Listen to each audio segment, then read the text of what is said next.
ரொம்ப சந்தோஷமா இருக்கு. ஹிட்லர் படம் வந்து உங்கள் அனைவருக்கும் பிடிச்சிருக்குன்றது உங்கள் ரெஸ்பான்ஸ்ல தெரியுது. ரொம்ப என்கரேஜ் பண்ணுறீங்க வழக்கம் போல். இந்த படம் வந்து நான் மலேசியாவில் ஆக்சிடென்ட் முடிஞ்சு இம்மீடியட்டாக வந்து 3 மாதத்தில் ஆரம்பித்த படம்ன்றதுனால என் முகத்தில் அங்கங்கே ஸ்பெல்லிங்ஸ் இருக்கும். பட் அதெல்லாம் தெரியாத அளவுக்கு டைரக்டர் தனாவோட திரை கதை அண்ட் அவரோட எடிட் பண்ண விதம், ரீ ரெக்கார்டிங் எல்லாமே அருமையாக சிறப்பாக வந்திருக்குது. அப்படி ஒரு பிரச்சனையோட இந்த படத்தை நான் நடிச்சேன்ற விஷயம் யாருக்குமே தெரியாது ஆக்சுவலாக. அந்த அளவுக்கு இந்த படம் வந்துருக்குதுன்னு சொல்லிட்டு இதில் நிறைய பேரோட விஷஸ் தெரியுது. இது தனாவுக்கு ஆஃப்டர் 3 years ஐ திங்க் வானம் கொடுத்துரும் அப்படின்ற படம் வந்து 3 years பேக் ரிலீஸ் ஆச்சு. அவருக்கு பெரிய லைஃப். அண்ட் இந்த படத்தோட ப்ரொடியூசர் பேர் வந்து டிடி ராஜா. அவர் வந்து இன்னொரு தரமான படம் ப்ரொடியூஸ் பண்ணியிருக்காரு என்னோட கெரியர்லேயே. அது பேர் கூடியில் ஒருவன். கூடியில் ஒருவனை தொடர்ந்து அவருக்கும் இந்த படம் வந்து மிகப்பெரிய வெற்றி படமாகவும், இந்த படத்தை வாங்கின அத்தனை திரையரங்க விநியோகஸ்தர்கள், டிஸ்ட்ரிபியூட்டர்ஸ் எல்லாருக்கும் இந்த படம் வந்து நல்ல ஒரு படமாக அமையும்னு நம்புகிறேன். என்னோட கெரியர்லேயும் இது கண்டிப்பாக ஒரு நல்ல படமாக இருக்கும்னு நம்புகிறேன் ஆக்சுவலாக. ரொம்ப நன்றி. எங்களோட வழக்கம் போல் நீங்கள் கொடுக்குற சப்போர்ட் ரொம்ப நன்றி. இப்போ ஏதாவது கேள்விகள் இருந்தால் நான் ஆமாம் நிறைய பண்ணேன். எப்போ பண்ணேன்? மலேசியாவில் அடி வாங்கிட்டு வந்து சொன்னேன் 8 பிளேட்டு ஸ்பெல்லிங்கோட இந்த ஆக்ஷன்ஸ் பண்ணி முடித்தேன். ஃபைட்ஸ் நிறைய பண்ணி பழக்கம் இருக்கு ஆக்சுவலாக. பட் ரொமான்ஸ் தான் அதிகமாக பண்ணியிருக்கேன் அந்த படத்தில். தெரிஞ்சுதா அது?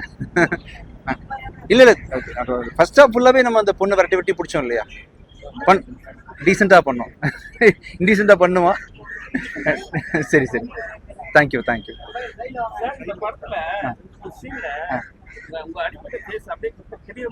தெரியுது. ஏன்னா இல்லை அப்படி இல்லை. என்னன்னா மலேசியாவில் வந்து January 15th I think accident ஆச்சு. ரெக்கவரி ஆகி பெட்லேருந்து வந்து ஒரு ஸ்வெல்லிங்லாம் கூட போகிறதுக்கு முன்னாடியே இந்த படத்தை ஷூட் பண்ணோம். ஐ திங்க் பை மே ஆரம்பிச்சோன்றதுனால கொஞ்சம் வீக்கெண்ட்கள் அங்கே தெரியும். இப்போ கொஞ்சம் குறைஞ்சிருச்சு. வாங்கல. சரி, ஏன் அப்படி சொல்றீங்க? நீங்க உங்க முகத்தை காட்டிட்டு பேசலாமே. வாங்க இங்க வந்து பேசலாம். அப்படியே சரி. அமைச்சரா இருக்கும்போது தான் பிரச்சனை ஆச்சு. சரி. அந்த ஆட்சியே போச்சு. அதுக்கப்புறம் வந்து இந்த கட்சி கொடியை மட்டும் பாருங்களேன். நீங்க வந்து கலர் மட்டும் தான் சேஞ்ச் பண்ணிக்கிறீங்க சார். கலர் மட்டும் தான் சேஞ்ச் பண்ணல. மற்ற எல்லாமே ஒரே விஷயமா இருக்கு. நம்ம இப்ப பாக்குற கட்சி எதிர்கட்சி கொடி கூட அப்படிதான் இருக்கும்.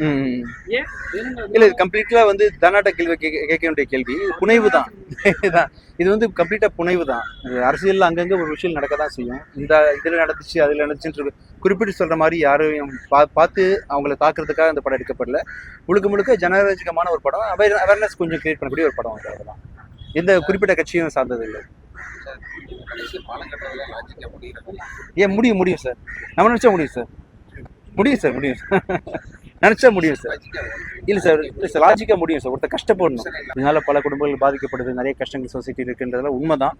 பட் சினிமா எடுக்கும்போது அப்படி ஒரு சீன் வந்தால், ஒரு தம் அடிக்கிற மாதிரி ஒரு சீன் வந்தாலோ, குடிக்கிற மாதிரி சீன் வந்தாலோ அதை கடந்து தான் போக வேண்டியிருக்கு. ஏன்னா அது மாதிரி பண்ணக்கூடாதுன்னு பண்ண ஆரம்பிச்சோம்னா நிறைய விஷயங்கள் படத்தில் இருக்கவே முடியாது. ஃபார் எக்ஸாம்பிள் வில்லன்னு ஒருத்தனை காமிச்சாதான் ஹீரோவை காட்ட முடியும். ஸோ வில்லனை காட்டும் போது, அவனை க்ளோரிஃபை பண்ணி காட்டும் போது அவன் நிறைய தப்புகள் செய்கிற மாதிரி தப்புன்னு கீழே போட்டு போமே சார். குடித்தல்லாம் கெடு விளைவிக்கும் சார். முதல்ல வாங்க தம்பி. வர படங்கள்ல உங்க ஹீரோயினை காமிக்கிறீங்களா பிடிக்கிற மாதிரி? தம்பி போன பிரஸ் மீட்லயே இல்லப்பா அப்படி சூழ்நிலை அப்படி சிச்சுவேஷன் அமைஞ்சது அந்த படத்துல. அதை தாண்டி போக வேண்டிய ஒரு நிர்பந்தம் அந்த கதையில தேவைப்பட்டுச்சுன்றதுனால பண்ணோம். மற்றபடி நான் வந்து தைரியமா சொல்லலாம், உங்க எல்லாருக்கும் சேர்த்து சொல்லலாம், யாரும் குடிக்காதீங்க. குடின்றது அவ்வளோ நல்லது இல்லை ஆக்சுவலா. நானே வந்து விட்டுட்டேன் ரீசெண்டா. போதுமா? விஜய் ஆண்டனி குடிய விட்டார். இந்த டாபிக் போதுமா உங்க எல்லாருக்கும்? சரி. இந்த கதைக்கு தேவைப்பட்டுச்சுன்னு டேரக்டர் வச்சுட்டார் சார். ஆக்சுவலா மீசையோட அழகா இருக்கேனா? Thank you sir. இனிமே வச்சிடலாம். இப்போ அருண் பிரபு புருஷோத்தமன் படம் போயிட்டு இருக்கு. அதுல மீசை வச்சிருப்போம். எஸ் தம்பி வாங்கல. ஃப்ரண்ட்ல உங்க முகத்தை காட்ட ஆசைப்படுறேன். வாங்கப்பா. சமீபத்துல என்கவுண்டர் காண்டாயிடுறாரு அண்ணன். என்கவுண்டர் இப்ப நடந்தது. அது எல்லாமே கன்னை தேடி போய் தான். இந்த படத்தையும் கன்னை வச்சுதான் ஸ்டார்ட் பண்றீங்க. அது அந்த மாடல் வேற, இந்த மாடல் வேற. இல்ல பெரிய பிரிட்ஜ் சார். ஆக்சுவலா சிஜில இந்த மாதிரி சின்னதா தெரியுது. பெரிய விஷயம் தான். ஒரு வீடு கட்டுறதுக்கு எவ்வளவு சார் ஆகுது? இப்போ ஒரு சாதாரண வீடு கட்டுறதுக்கே 5 கோடி ஆயிடுது இல்லையா? 5 கோடி 10 கோடி ஆயிடுது. அவ்வளவு பெரிய பிரிட்ஜ்னா ஆயிரம் தான் சார். கண்டிப்பா சார். என்ன சார்? ஆ ஆமாம் சார் சார் அப்படிலாம் இல்லை சார், அந்த மாதிரிலாம் இல்லை சார், அந்த மாதிரிலாம் கிடையாது. நடக்கிறத காமிச்சிருக்கோம் அவ்வளோதான். இல்லை சார், அப்படி தானே சார் எப்போவுமே ஜென்ரலாக. ம் புரியல சார். சார் புதுசாக இருக்கா?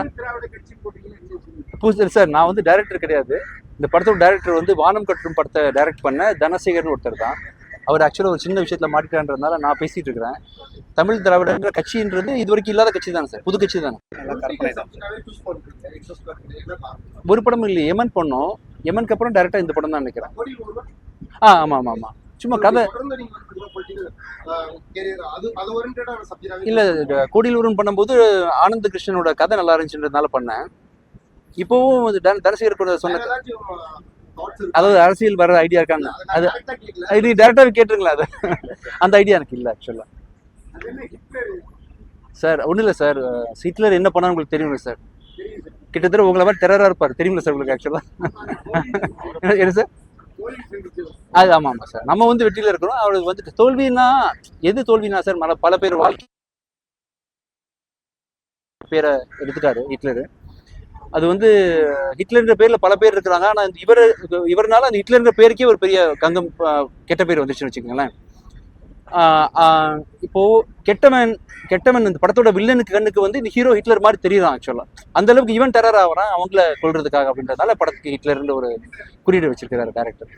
டேரக்டர் வந்து மணிரத்னம் சாரோட அசிஸ்டன்ட். ஆமா.